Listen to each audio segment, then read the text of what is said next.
Hi, and welcome to this time of prayer. And today, what do we want when we screw up?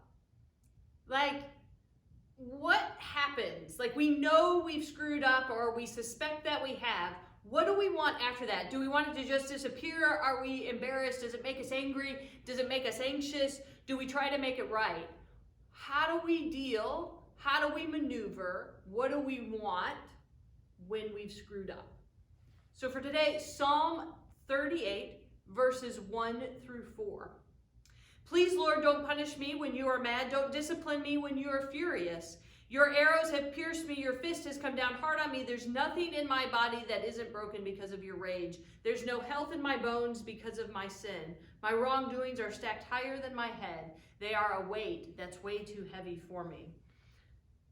Now, those words of the psalmist, those are rather problematic, especially in the way that we think today.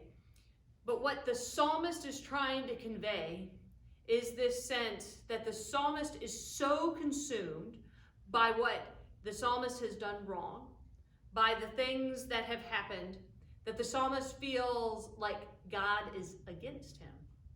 That even though God is never against us, that there's a feeling of, I know I've done wrong and I am not pleased with myself, and so I'm going to hate on myself, and I'm sure God hates me too.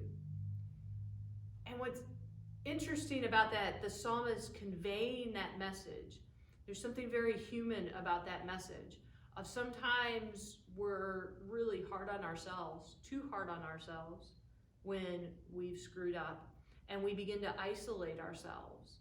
We begin to cut off those connections, and we think everybody must be against me, even God, when that's not really the case. Yes, there's a sense of, if we've done something wrong, of how do we make it right?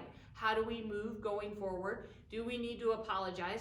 How do we take different directions when we realize wrong path, on the wrong path, shouldn't have done that, I need to go down? A sense of that, but also a sense of being able to say, wait a minute, like, I am not cut off from God. That even though I may think that, and of course God should be angry with me, that's me putting what I think God should do, what I think how God should react to me.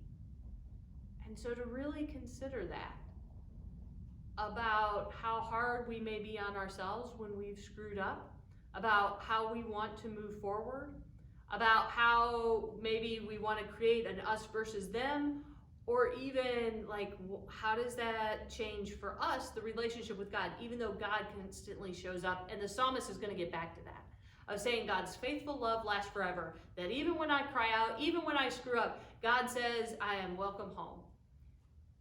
And to realize that we go through these very, very human, difficult moments, and how do we proceed forward?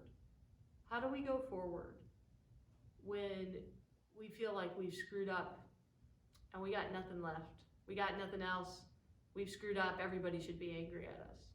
How do we allow the grace of God into our lives? The grace of God that is always present, that love, that faithful love that lasts forever. How do we allow that to change us instead of, I can't believe how much of a screw up I am? Pray with me.